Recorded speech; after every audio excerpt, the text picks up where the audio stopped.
السلام علیکم، میرا نام ہے ذیشان دیا راجپوت۔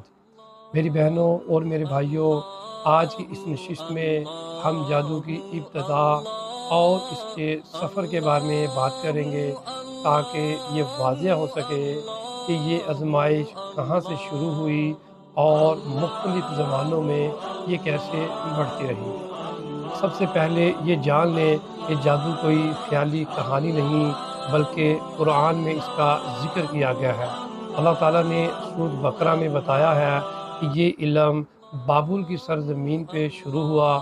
وہاں اللہ تعالیٰ نے دو فرشتے ہاروت اور ماروت بھیجے۔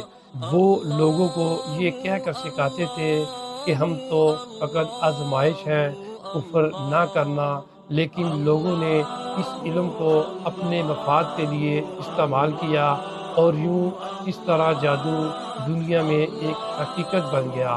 اور جب وقت گزرتا گیا تو جادو مختلف تہذیبوں میں پھیلتا گیا۔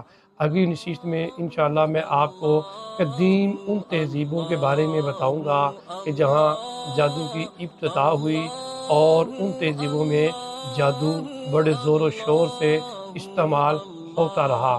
اللہ آپ کا حامی و ناصر ہو۔ السلام علیکم۔